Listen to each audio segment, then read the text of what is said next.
감사합니다. 어거스틴의 고백록을 보면 죄는 고장난 사랑이라고 정의하고 있습니다. 많은 죄의 종류가 있지만 그 근본을 따지고 들어가면 다 고장난 사랑에서 비롯된다고 볼 수 있다는 거죠. 피조물인 인간이 하나님보다 자기를 더 사랑하는 데서 사실 모든 문제는 다 시작이 됐습니다.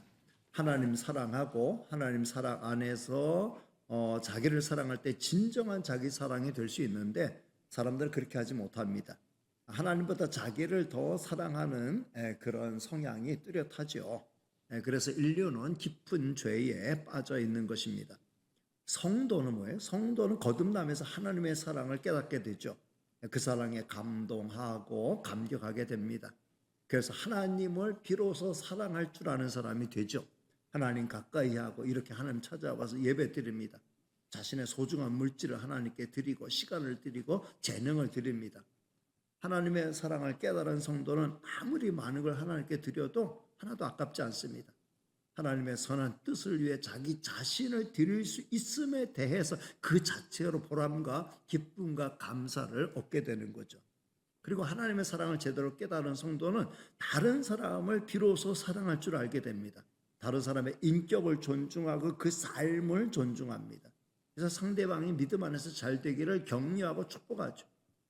아직 하나님의 은혜와 사랑 안에 들어오지 못한 사람들, 어둠의 세상을 방황하는 목자 없는 양들을 불쌍히 여기게 됩니다.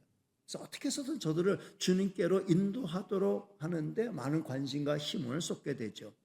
이렇듯 제대로 된 사랑은 자기도 살게 되고 남도 살게 만듭니다. 잘못된 사랑은 어때요? 잘못된 사랑은 우선 하나님 사랑하지 않아요. 하나님을 예배하지 않습니다. 하나님의 말씀에 순종하지 않습니다. 설령 하나님을 예배하는 자라고 할지라도 하나님을 사랑한다고 하면서 하나님을 기쁘시게 해드린 그런 일을 하지 않습니다. 말로만 사랑하는 거죠. 예수님 당시 유대교 종교 지도자들이 그랬잖아요. 자기들은 하나님 사랑한다 라고 말했지만 실제로는 하나님을 이용했습니다. 또 잘못된 사랑은 어떻습니까? 다른 사람 사랑하지 않아요. 이웃에 관심을 두지 않습니다. 자기만 생각합니다. 자기 위주로 생각하죠. 다른 사람들의 입장과 사정을 고려하지 않습니다. 설령 다른 사람들을 사랑한다고 해도 정말 상대를 위한 것인지, 그게 정말 그들을 진정 위하는 것인지 알지 못합니다. 내 방식대로 내 좋은 대로 하는 거죠. 결국은 상대방을 위한다고 하는 게 자기만을 위한 것이 됩니다. 사랑 중에서 제일 잘못된 사랑이 집착이고 중독이죠. 집착, 정말 좋아하기 때문에 끝까지 놓지 않는 건데 그게 결과적으로 자기가 좋아하는 사람이나 물건을 망가뜨리는 거예요. 집착은 고장난 사랑이에요. 고장난 사랑은 고장났기에 항상 고장난 결과를 가져올 수밖에 없습니다. 중독도 그런 거죠. 지독하게 좋아하는 거예요. 근데 결국 그렇게 좋아하던 것이 그 좋아했던 사람이나 무엇을 망가뜨리게 만듭니다. 성도 여러분, 이 고장난 사랑은 하나님의 사랑으로만 치유될 수 있어요. 고장난 사랑이 죄라고 하면 죄를 치유하는 분이 예수님인데 이 고장난 사랑은 하나님의 사랑으로 온전히 회복될 수 있습니다. 하나님 안에서 제대로 된 사랑을 깨닫고 회복되는 저와 여러분 다 되시기를 주님의 이름으로 축복합니다.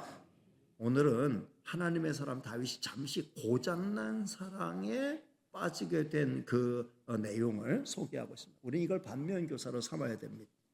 다윗은 승승장구했어요. 블레셋, 모압, 아람, 암몬, 아말렉, 에돔 등 동서남북에 있는 모든 나라를 다 복속시키고 우리나라 광개토대왕 시절 가장 큰 영토를 가졌던 것처럼 이스라엘은 다윗 왕 시대의 최고의 전성기를 구가했습니다. 사무엘하 8장 14절 말씀 한 절 띄워드리겠습니다. 같이 읽습니다. 시작. 다윗이 에돔에 사무엘하 8장 14절 제가 읽습니다. 다윗이 에돔의 수비대를 두되 온 에돔의 수비대를 두니 에돔 사람이 다 다윗의 종이 되니라. 다윗이 어디로 가든지 여호와께서 이기게 하셨다. 에돔의 모든 지역에 이스라엘의 수비대를 뒀다. 이스라엘의 주둔군을 뒀다는 거죠. 이스라엘이 다스리게 됐다는 거예요. 그러니까 에돔 사람이 다 다윗의 종이 되었는데 다윗이 어디로 가든지 여호와께서 이기게 하셨다. 다윗이 어디로 가든지 여호와께서 이기게 하셨다. 그러니까 다윗이 연전연승하면서 큰 성공의 시대를 구가할 수 있었던 결정적인 그 이유가 있다고 하면은 하나님의 은혜였다는 거죠. 어디로 가든지 여호와께서 이기게 하셨더라. 그러면 이기는 거예요. 근데 그런 다윗이 잠시 방심하는 순간 큰 유혹에 넘어가게 되었습니다. 사무엘하 11장에 이제 그 내용이 쭉 소개되어 있습니다. 다윗은 모처럼 여유로운 삶을 누리게 되었습니다. 그 동시에 영적으로 방심하게 되었고 갑작스러운 유혹에 넘어가게 되었습니다. 자, 사무엘하 11장 2절 말씀 띄워드립니다. 시작. 저녁 때에 다윗이 그의 침상에서 일어나 왕궁 옥상에서 거닐다가 그곳에서 보니 한 여인이 목욕을 하는데 심히 아름다워 보이는지라. 오늘 말씀은 다윗이 다 저녁이 돼서야 침상에서 일어났다 이렇게 말씀합니다. 그러니 얼마나 나태한 생활을 한 것입니까? 성도 여러분, 죄는 바쁜 때나 나태한 때를 가리지 않고 찾아오지만 나태한 때가 바쁜 때보다 더 조심해야 될 때라는 거죠. 다윗은 왕궁의 옥상을 다저녁 때가 되어 거닐다가 한 여인의 목욕하는 모습을 내려다보게 되었어요. 근데 그 모습이 매우 아름다워 보였다 이렇게 말씀하고 있습니다. 오늘 성경은 그 여인이 아름다웠다라고 말씀하지 않고 다윗의 눈으로 보기에 아름다워 보였다라고 말씀하고 있습니다.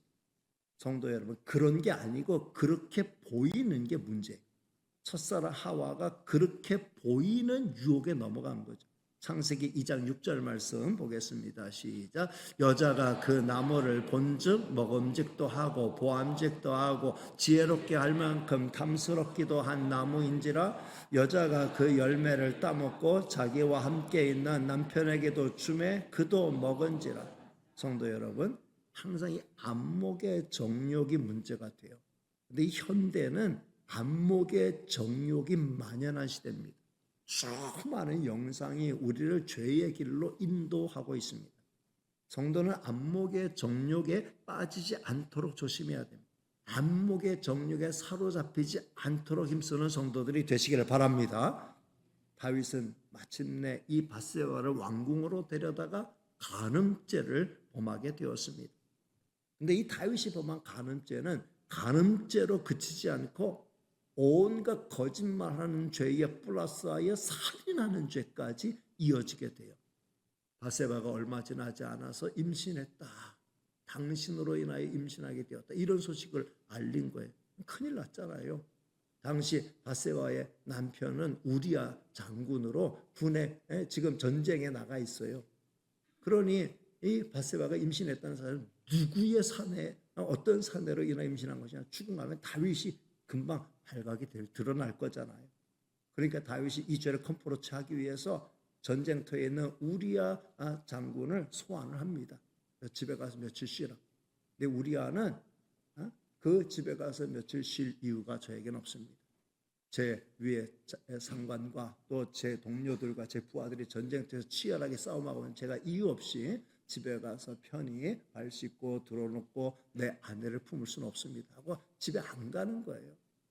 어쩔 수 없이 다윗은 그 충성된 우리아를 다시 전쟁터로 보낼 때에 당신의 상관인 너의 상관인 요압 장군에게 내가 밀서를 써주니까 이 밀서를 가지고 가서 꼭 전해줘라.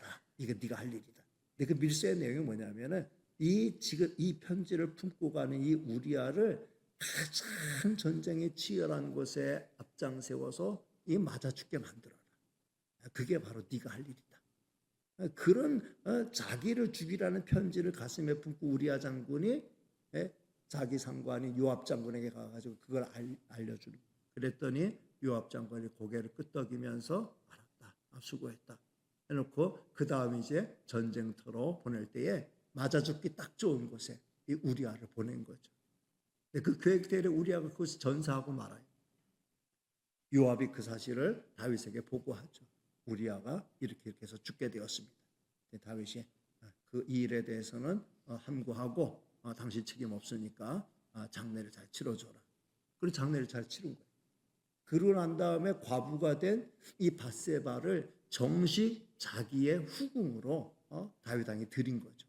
다른 사람들은 다 몰라요. 결과적으로 그 죄를 다윗은 잘 감추었다라고 생각을 하는 거예요. 근데 이 간음죄를 회피하기 위해서 온갖 거짓말을 드러났고 나중에는 충성스러운 우리아를 죽게 만드는 이 일까지 한 거예요. 사람의 눈을 많이 속일 수 있었어요. 그리고 그 사이에 태어난 아기가 정상적인 관계에서 태어난 아기처럼 얼마든지 속일 수 있었습니다. 다윗 왕은 안목의 정욕과 육신의 정욕에 사로잡혀 큰 죄를 저지르고 만 거예요. 성도 여러분, 이 다윗의 사랑은 고장난 사랑. 따라서 고장난 결과들만 양선하게 된 거죠. 하나님은 나단 선지자를 통해서 이 다윗의 죄를 지적하십니다. 그리고 엄한 책망을 하시죠. 사무엘하 12장에 있는 내용을 보면 그 내용이 쭉 나와요. 나단 선지자가 다윗 왕에게 제가 보고 드리겠습니다. 무슨 보고입니까? 참 고약한 일이 있었습니다. 무슨 고약한 일입니까? 이 큰 부자가 있었어요. 이 부자는 양과 소가 굉장히 많이 있습니다. 근데 그 옆집에 가난한 사람이 한 사람 살고 있었는데 그 사람은 암양 새끼 한 마리가 있었는데 마치 딸처럼 애지중지 키우는, 그래서 밥도 같이 먹고 잠도 같이 자고 하는 아주 소중히 아끼는 그런 암양 새끼가 있었습니다. 근데 어느 날 이 큰 부잣집에, 권력 있는 부잣집에 손님이 찾아왔어요. 그랬더니 그 부자가 자기 집에 있는 수많은 소와 양 중에 한 마리를 잡지 않고 가난하고 힘없는 사람, 딸처럼 여기는 그 암양 새끼 한 마리를 뺏어다가 그 양으로 그 손님을 대접했습니다. 다윗 왕이 여기까지 얘기를, 우리나라에서 어떻게 이런 일이 있을 수 있는, 이런 처죽일 놈이 있는 거예요. 성경에 처죽일 놈이 있다 이런 말은 없어요. 제가 감정으로 말하는 그거예요. 이런 처죽일 놈이 있나. 그렇게 화를 내니까 나단 선지자가 직설, 당신이 그 사람입니다. 당신이 그 사람. 그 얘기를 듣는 순간 이 다윗은 큰 몽둥으로 뒤통수를 얻어맞은 것 같은 아찔함을 느꼈죠. 그 후 나단 선지자를 통해서 하나님께서는 다윗에게 여러 가지 저주를 선언하셔요. 칼이 네 집을 떠나지 아니할 거다. 그리고 네가 몰래 은밀하게 남의 아내를, 네가 욕보였는데 남의 아내를 범했는데 백주대낮에 네 아내들을 다른 사람이 욕보이게 될 것이다. 그리고 이 불륜의 씨앗으로 탄생하는 이 아이는 어려서 죽게 될 것이다. 하나님 막 이런 말씀하시는 거예요. 앞이 캄캄하죠. 그리고 자기가 몰래 감추었다, 많은 사람을 속였다, 다 속였다고 생각했던 이 죄가 만천하게 드러나게 되니까 이 부끄러움은 이루 말할 수 없어요. 간음죄, 온갖 거짓말에다가 그 다음에 사람을, 억울한 사람을 죽게 만드는 이제까지 살인 교사까지 했으니 얼마나 부끄럽습니까?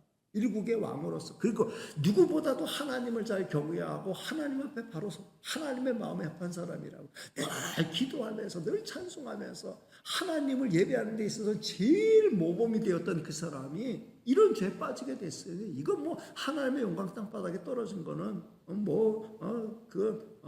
이루 말할 수 없고 자신의 위신도 땅바닥에 떨어진 거예요. 그럴 때 다윗이 나단 선지자에게 그 입 다물지 못해 어디서 마음대로 혓바닥을 내걸려 그러면서 당장 그 목을 치라 할 수도 있어요. 근데 이 다윗은 그 얘기를 하나님의 음성으로 듣고 그 자리에서 꼬꾸라집니다.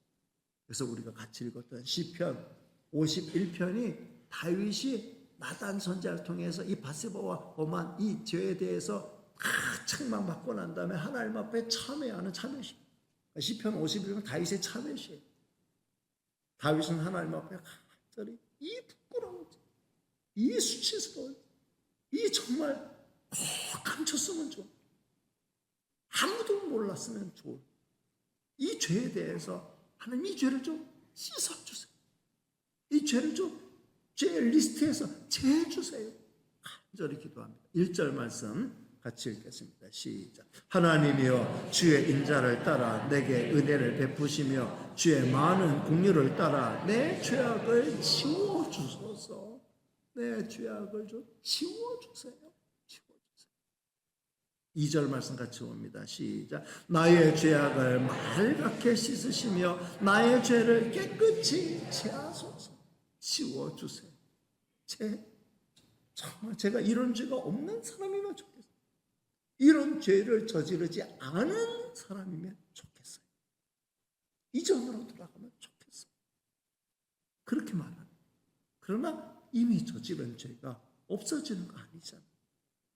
하나님, 저는 또 범죄할 수 있는 죄의 습성이 강한 사람이에요. 제가 아무리 하나님 앞에 의롭고 하나님의 마음에 합한 사람으로 살아간다고 하지만 내 마음 한구석에 감춰져 있는 죄악의 습성은 어쩔 수가 없습니다. 이 습성을 하나님 불쌍히 여주세요. 5절 말씀 같이 읽겠습니다. 시작. 내가 죄악 중에서 출생하였으며 어머니가 죄 중에서 나를 잉태하였나이다. 이게 뭐예요? 내가 죄 중에 출생했고 어머니가 죄 중에 나를 잉태했다. 내가 태생적으로 근본적으로 난 죄인입니다. 저는 죄에 오염된 상태로 태어난 죄인입니다. 하나님, 저에게 필요한 건 일시적인 사죄함의 은혜가 아니라 근본적인 치유가 필요합니다. 이 잘못된 사랑에서 제대로 된 사랑을 할 수 있는 근본적인 치유가 필요합니다. 그래서 10절 말씀을 올리는 거예요. 10절 기도 시작. 하나님이여 내 속에 정한 마음을 창조하시고 내 안에 정직한 영을 새롭게 하소서. 하나님, 내 속에 정한 마음을 창조해 주시고 내 마음속에 정한 마음이 없어요. 다 잘못됐어요. 그러니 이제는 새로운 마음, 정한 마음을 창조해 주시고 내 안에 정직한 영을 다시 새롭게 하여 주옵소서. 내 마음 바탕이 근본적으로 새롭게 변화되게 해주세요. 네 근본이 새로 거듭나게 해주세요. 그렇게 기도하는 거죠. 그러면서 회복의 은혜를 간절히 구합니다. 11절과 12절 말씀 같이 보겠습니다. 시작. 나를 주 앞에서 쫓아내지 마시며 주의 성령을 내게서 거두지 마소서. 주의 구원의 즐거움을 회복시켜 주시고 자원하는 심령을 주사 나를 붙드소서. 나를 주 앞에서 제발 쫓아내지는 마시고 이런 몹쓸 놈이라고 하나님 내치지 마시고 내 속에 주신 거룩한 영, 주의 영, 성령을 내게서 거두지 말아 주옵소서. 내가 이미 잃어버린 죄 때문에 고뇌하고 괴로워하고 부끄러워하면서 구원의 은혜에 대한 감사와 감격, 구원의 즐거움을 다 상실해버리고 말았는데 이 구원의 즐거움을 다시금 회복시켜 주시고 나의 마음을 새롭게 하시고 나를 붙들어 주세요. 그러면서 하나님 앞에 다윗은 솔직한 자기의 중심을 고백하죠. 17절 말씀을 같이 보겠습니다. 시작. 하나님께서 구하시는 제사는 상한 심령이라. 하나님이여 상하고 통회하는 마음을 주께서 멸시하지 아니하십니다. 하나님이 원하시는 건 수많은 짐승의 피가 아니고 짐승의 기름진 고기가 아니고 하나님 앞에 진심으로 뉘우치고 진심으로 회개하고 진심으로 통회하는 그 마음을 하나님이 원하시는 줄 알아서 제가 이 죄를 위해서 하나님 앞에 천천만만의 수양과 황소로 제사를 드린 게 아니라 내 이 찢어지는 마음, 이 눈물 어린 이 참회하는 마음을 하나님 앞에 올려드립니다. 하나님이 이 마음을 멸시하지 아니하실 줄로 압니다. 한번 회개한 거예요. 하나님께서 그 다윗의 회개를 받으시고 그래, 네 생명 당장에 거두지 않겠다. 너는 천수를 그대로 누릴 것이다. 네 왕위도 피하지 아니할 것이다. 네 왕위가 계속될 것이다. 그리고 네 자손들이 계속해서 이스라엘의 왕위를 지키기로 한 그 약속 내가 또한 지켜줄 것이다. 그러나 앞서서 말했던 칼이 떠나지 않고 불륜의 씨앗으로 태어난 아이의 생명을 걷어가는 일, 그리고 네 아내들이 백주된 낫에 부끄러운 일 당하는 것을 내가 보게 할 것이다. 그거는 다윗의 그 다음에 이어지는 스토리에서 다 그대로 일어나게 되죠. 이 아들이 바세바와 사이에서 불륜의 씨앗으로 태어난 아이가 어려서 아파하면서 죽어갈 때 다윗은 몇 날 며칠을 금식하면서 하나님 앞에 눈물로 회개하며 이 아이를 살려달라고 합니다만 하나님 그 아이의 생명을 데려가셔요. 그리고 자녀들 사이에 다윗의 자녀들 사이에 서로 아주 부끄러운 일들과 서로 죽이는 일들이 발생하고 자녀 absalom 아들이 반역을 일으켜서 자기를 왕위에서 몰아내려고 하고 백주대낮에 다윗의 후궁들을 천막을 쳐놓고 모든 사람들이 보는 앞에서 그들을 범하는 그 일이 일어나게 되죠. 다윗은 이런 이야기들을 들을 때 자기가 한번 정말 그 안목의 정욕에 사로잡혀 육신의 정욕에 사로잡혀 범한 그 죄로 인한 그 뼈저린 결과들을 계속 가슴을 치면서 통회를 하면서 그러면서 후회를 했던 거죠. 저는 오늘 말씀을 통해 다음 몇 가지를 마음에 새기기를 원합니다. 첫째는 안목의 정욕에 사로잡히는 것을 조심해야 합니다. 따라합니다. 안목의 정욕에 사로잡히는 것을 조심해야 합니다. 이런 면에서 다윗의 범죄는 우리에게 큰 경종을 울리죠. 이 세상에는 그럴듯하게 보이는 그런 게 아니고 그럴듯하게 보이는 것들이 정말 많이 있어요. 안목의 정욕에 사로잡히는 건 허상의 눈이 멀게 되는 거예요. 그 본질의 가치를 보지 못하게 되는 거예요. 허상에 사로잡힐 때에 죄에 빠지게 되는 겁니다. 이것은 하나님의 마음에 합한 사람이라고 해가지고 피할 수 있는 유혹이 아니에요. 우리가 날마다 성경 보고 기도 하나님 앞에 예배드린다고 이런 안목의 정력이 우리 앞에서 아예 없어지는 건 아니라 우리가 눈을 뜨고 이 세상을 사는 동안에는 끊임없이 찾아오는 유혹이라는 거예요. 그러니까 우리는 그럴듯하게 보이는 것들에 넘어가면 안 돼요. 다윗이 그럴듯하게 보이는 것에 넘어가는 순간 그가 겪게 된 그 모든 징계는 우리에게 큰 경고가 됩니다. 다윗은 침상이 떠내려갈 정도로 참회의 눈물을 쏟아했고 자기의 뿌린 죄의 씨로 인해 그 자녀가 어린 나이에 고통 중에 죽어가는 모습을 보며 자기 가슴을 처형했습니다. 허물과 죄는 용서받았고 구원의 자리에서 탈락이 되지는 않았어요. 그렇지만 자기가 뿌린 대로 그대로 당하는 무서운 고통을 겪어야만 했습니다. 지금 다윗에게 찾아가서 다시 그 상황이 되면 또 그 짓 하겠습니까? 라고 하면은 다윗이 무슨 소리 하는 거야? 무슨 소리 하는 거야? 농담으로라도 그런 말 하지 말라. 그럴 거예요. 그러니 우리는 조심해야 돼. 안목의 정욕에 넘어가면 안 됩니다. 안목의 정욕은 허상에 사로잡히는 겁니다.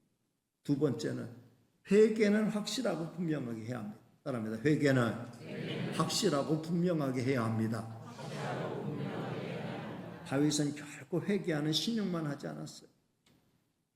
일순간의 그 책임을 모면하기 위해서 그 벌을 좀 피하기 위해서 회피하기 위해서 회개하는 신용만 하지 않았어요. 그의 회개는 그야말로 가장 마음 깊은 곳을 보시는 하나님 앞에 정말 뼈저리게 뉘우치는 참된 회개였습니다. 그는 흐르는 눈물로 침상을 적셨는데 그의 시의 고백을 보면 침상이 떠내려갈 정도. 보통의 눈물을 흘린 게 아니라는 거예요. 우리가 죄짓고 회개하면서 이렇게 많은 눈물을 쏟는다. 보통 사람이 할 수 있는 게 아니죠. 우리가 잘못 생각하면 다윗 같은 사람도 범죄했는데 나 같은 사람이야. 그건요 정말 다윗을 우습게 본 거예요. 다윗은 이 일로 인하여서 침상이 떠내려갈 정도로 정말 눈물을 쏟으면서 회개하고 또 회개하고 가슴 치고 또 가슴을 쳤다는 거예요. 그래도 그 기록 그대로 남아서 오늘 우리가 이렇게 설교하는 이 재료로 쓰고 있지 않습니까? 다윗은 진심으로 회개했기에 다시는 그런 죄에 빠지지 않아요. 그런 죄를 똑같은 죄를 반복하는 어리석음을 범하지 않았다. 회개는 죄를 반복하지 않는 겁니다. 참된 회개는 죄에서 떠나는 거예요. 다윗은 회개한 후에 죄에서 떠났어요. 다시는 그렇게 같은 죄를 범하지 않고 하나님의 사람으로 다시금 돌아오게 되었습니다. 이게 회개라는 거예요. 셋째, 회개에는 하나님의 은혜가 임합니다. 따라합니다. 회개에는 하나님의 은혜가 임합니다. 하나님은 이렇게 파렴치한 죄를 범한 다윗이지만 용서하셨습니다. 죽일 죄를 지었지만 죽이지 않았어요. 그에게 베푸신 구원의 은혜를 거두지 않으셨어요. 그의 왕위와 그의 자손에 대해서 약속한 약속 하나도 회수하지 않으셨습니다. 성도 여러분, 우리가 진정 회복의 은혜를 바란다면 회개하셔야 돼요. 회개하면 회복의 은혜를 맛보게 됩니다. 성도 여러분, 아직 회개하지 못한 숨은 죄가 있습니까? 그렇다면 진정으로 회개하는 성도가 되시기를 바랍니다. 하나님께서 놀라운 회복의 은혜를 주실 줄로 믿습니다. 마지막 네 번째, 그러나 회개는 책임을 모면하는 것이 아닙니다. 회개는 죄의 값을 제대로 치르는 것입니다. 따라합니다. 회개는 책임을 모면하는 것이 아닙니다.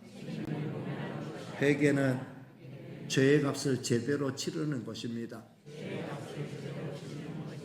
하나님은 다윗이 진심으로 뉘우치고 회개했을 때 사죄의 은총을 베푸셨어요. 구원의 은혜를 파기하지 않으셨어요. 그의 왕위를 폐위시키지 않으셨어요. 그의 후손이 왕조를 이루는 것을 절대로 막지 않으셨습니다. 그러나 아무 일도 없었던 것처럼, 아무 일도 없는 것처럼 그렇게 넘어가지 않으셨어요. 모든 책망의 말씀과 함께 여러 가지 아픈 결과 겪게 하셨어요. 그 후대 사람들에게 그의 이 역사적으로 이루어졌던 이 일이 모든 사람에게 두고두고 교훈이 되도록 성경 여기저기에 그 말씀을 기록해 놓고 있습니다. 반면 교사로서 다윗의 이 일은 계속 반복되게 다른 사람들에게 전해지고 있어요. 자기는 다 돕고 싶어요. 깨끗이 이 모든 죄가 완전히 없어지고 리셋되어 있을 줄 알지만 하나님의 그의 허물과 죄를 다 사하시고 구원의 은혜 베푸시는 것은 그대로 허락하셨지만 그 행한 일의 결과들, 역사적인 팩트들은 그대로 남아서 후대 사람들에게 교훈이 되는 교과서의 교재로 사용하고 있다는 거예요. 그리고 아픈 결과를 그대로 다 맛보게 하셨어요. 불륜의 씨앗으로 탄생한 아이가 고통 중에 죽어갈 때 다윗은 시금을 전폐하고 하나님, 제가 잘못했는데 왜 이 아이가 고통을 당해야 돼? 제가 죽어야 되는데 왜 이 아이가 대신 죽어야 됩니까? 가슴을 치면서 통과, 제발 이 아이를 살려달라고 애원했지만 하나님께서는 아니야, 이 아이는 내가 먼저 데려갈 거야 하고 데려가셨어요. 그 자기가 범한 죄로 인하여 다른 사람이 그것보다 자기 자녀가 고통을 당하는 그 가슴 아픈 것은 정말 보통 사람은 이해하지 못할 일이에요. 그리고 자기가 범한 죄로 인하여 자기 자녀들 사이에 이런 강간이 일어나고 그 때문에 칼부림이 일어나고 형제가 형제를 죽이는, 왕자들이 서로 죽이는 그런, 자녀가 서로 사랑하면서 살지 않고 서로 갈등 관계에 있고 서로 죽이고 이러는 관계를 계속 보고받을 때 다윗의 가슴은 찢어지고 또 찢어지고, 마지막 이 압살롬이라고 하는 가장 정말 믿을 만한 잘생긴 아들이 반역을 일으키고 파렴치하게 아버지 후궁들을 백주대낮에 범하는 이런 죄를 범하고 아버지마저 죽이려고 달려드는 이런 망나니 일을 볼 때에 내 죄가 크다, 내 죄가 크다. 다윗은 회개하고 가슴 치고 또 가슴 치고 이미 용서받았음에도 불구하고 그 죄로 인한 그 뼈저린 아픔은 평생 겪게 되고 그 후에는 그를 떠나지 않게 되었다. 여러분, 하나님은 회개한다는 한마디로 모든 걸 다 없게 하는 게 아니에요. 나 하나님께 회개했으니까 나는 모든 책임을 다 면해도 돼. 내가 죄를 지어서 남에게 피해를 줬어. 끼쳐서 나 하나님 앞에 회개했으니까 나 이거 안 갚아도 돼. 못된 짓 해고 나 하나님 앞에 회개했으니까 그 죄에 대해 책임 없어. 해요. 하나님 용서하시고 그를 영원한 천국의 생명, 영원한 생명을 리스트에서 제거하지 않지만 이 땅에서 그가 뿌린 잘못에 대해서는 책임지게 하시는 거예요. 네가 많은 사람의 눈물을 흘리겠으면 너도 눈물 좀 흘려보고 많은 사람에게 피해를 끼쳤으면 네가 평생 그걸 갚는 그 너의 그 진실을 한번 보여줘야 돼. 그게 회개야. 많은 사람 눈물 흘리게 하고 가슴 아프게 하고 나 하나님 앞에 회개했으니까 나는 이제 더 이상 책임 없어. 그거 아니에요. 책임져야 되는 거예요. 자기가 남의 가슴을 아프게 하고 멍들게 하고 남의 인생을 망쳤으면 평생 책임져야 돼요. 어떻게든 내가 이거 갚겠습니다. 내가 잘못한 그에 대해서 내가 손해를 끼쳤습니까? 내가 4배로 갚겠습니까? 내가 억울하겠습니까? 제가 진심으로 사과하고 갚겠습니다. 그게 바른 태도예요. 그때 상황이 그랬으니까. 그리고 이미 역사가 지났으니까. 그리고 그동안 잘못했다고 인정했으니까. 잘못했다고 인정하는 게 회개고 잘못했다고 인정했으면 그것에 대해서 책임을 지고 충분한 보상을 하고 내가 그렇게 잘못한 것에 대해서 내가 정말 죄 용서함은 받았지만 그렇지만 내가 책임질 것을 책임지는 속에서 내가 정말 시원함을 맛보고 그러면서 구원의 은혜를 내가 경험하게 되는 게 성도의 바른 자세라는 거죠. 그러니 여러분 절대로 죄를 가볍게 여기면 안 돼요. 자기 스스로 자기에게 짓는 죄도 문제지만 다른 사람과 관계에서 가슴 아프게 하고 망가뜨리게 하고 죽게 하고 하는 것은 내가 책임져야 될 죄라는 거예요. 하나님 그렇게 하도록 만드신 다윗도 죄를 보면 나 정도쯤이 하는 생각을 우리가 함부로 하면 안 된다는 거예요. 성도 여러분, 고장난 사랑을 이렇게 망가뜨려. 예수님의 사랑은 고장난 사랑을 고치는 참된 사랑이에요. 삐뚤어진 사랑을 바른 사랑으로 만드시는 게 예수님의 사랑이에요. 예수님을 제대로 닮는다라고 하는 것은 예수님의 사랑을 닮아서 삐뚤어진 사랑, 고장난 사랑, 잘못된 사랑을 고치고 바른 사랑으로 돌아오게 하는 거예요. 바른 사랑은 다른 사람을 위해서 희생하는 그걸 회피하지 않아요. 이런 은혜가 있게 되기를 주님의 이름으로 축복합니다. 우리 찬송하고 기도하겠습니다. 찬송 270